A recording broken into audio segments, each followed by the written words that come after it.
ప్రాచీన శాస్త్రీయ అత్యాధునిక వైద్య విధానాలను వినూత్నంగా ఒకే గొడుగు కింద అందుబాటులోకి తీసుకొచ్చింది మెడి9 ఇంటిగ్రేటెడ్ మెడికల్ సిస్టమ్. ఇప్పుడు నిన్న జగన్ మీడియా సమావేశం చూసాము. ఆయన డిప్యూటీ సీఎం పవన్ కళ్యాణ్ మీద కొన్ని వ్యాఖ్యలు చేశారు. పవన్ కళ్యాణ్ ఎమ్మెల్యేకి తక్కువ, కార్పొరేటర్కి ఎక్కువ అన్నట్టు కూడా మాట్లాడినారు. ఎట్లా చూస్తారండి? ఒక రాజకీయ నాయకుడుగా ఉండి, ఓ పార్టీకి అధ్యక్షుడిగా ఉండి, మొన్నటి వరకు ముఖ్యమంత్రిగా ఉన్నటువంటి వ్యక్తి ఈ దినము కూటమిలో ఒక భాగస్వామి అయిన మంత్రిని పట్టుకొని అటు మాట్లాడడం చాలా తప్పు. అతనిదే తప్పు అవుతుంది, జగన్మోహన్ రెడ్డిదే తప్పు అవుతుంది. ఇంకొక రకంగా చూస్తే ఆయనకు 20 సీట్లు గెలుచుకున్నారు. 20 సీట్లు ఇస్తే 20 గెలిచినాడు, ఒకటి కూడా ఓడిపోలే. ఇప్పుడు 170 అన్ని సీట్లకు పోటీ చేసి 11 సీట్లకు పరిమితమై ఆయన కార్పొరేటర్కి ఎక్కువ, ఎమ్మెల్యేకు తక్కువ అని మాట్లాడడం ఎటుంటుందంటే రోడ్డును పోయేవాడు ఒక సావుకారిని పెట్టుకొని తిట్టినట్టు ఉంటుంది. రోడ్డును పోత తిట్టాంటారు చూడు, బిచ్చం అడుగుతారు, వేయకపోతే కనుక ఏదో ఒకటి మాట్లాడుతుంటారు చూడు, అట్లుంటుంది అది మాట్లాడడం.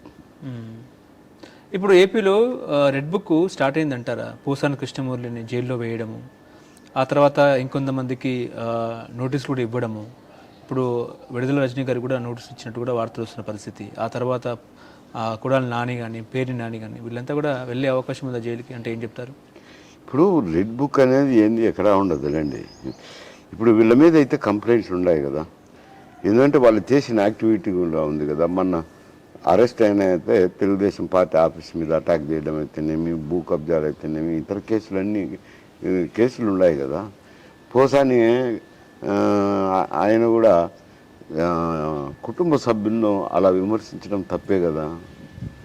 మళ్ళా ఏమన్నారు విచారణలో, నాకు సజ్జల రామకృష్ణారెడ్డి రాయించిన స్క్రిప్ట్ని మాత్రమే చెప్పాను అని అన్నారు. ఇప్పుడు ఆయన పోయి యాంటిసిపేటరీ బెయిల్ తెచ్చుకుంటున్నాడు సజ్జల రామకృష్ణారెడ్డి కూడా. నీవు ఒకరు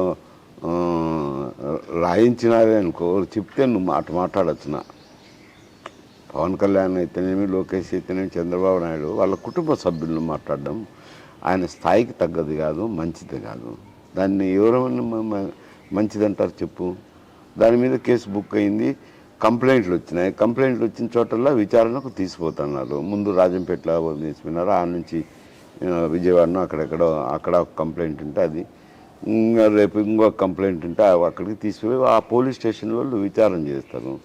ఇంకా బెయిల్ ఆయనకు ఏదో కేసులో బెయిల్ దొరికితే రిలీజ్ అవుతారు, లేకపోతే కస్టడీకి పోతాడు. విచారిస్తున్నారా లేదా వాళ్ళదైనా స్టైల్లో లోపల ఏమైనా? వాళ్ళదేని స్టైల్ అంటే అది నాకేమర్థం కాలే. వాళ్ళదేని స్టైల్, అతను సినిమా నటుడండి, అతన్ని డ్రామా వేశాడు. స్టైల్లో విచారించే అవకాశం వేరులేండి, మీరు మాట్లాడేది వేరు. అక్కడ ఈ కేసు వేరు, ఏదో దొంగలు క్రిమినల్స్ను అది వేరు సమస్య. ఇప్పుడు రాజంపేటకు వెళ్ళినప్పుడైతే ఒక డ్రామా వేశాడు, గుండె నొప్పి అని. మళ్ళీ హాస్పిటల్ తీసుకుపోతే వాళ్ళు ఎగ్జామిన్ చేసి అన్నీ చేసి ఏం లేదు, గుండె నొప్పి లేదు, ఏం లేదు అన్నారు. సినిమా యాక్టర్ ఆ డ్రామాలన్నీ వేస్తుంటారు.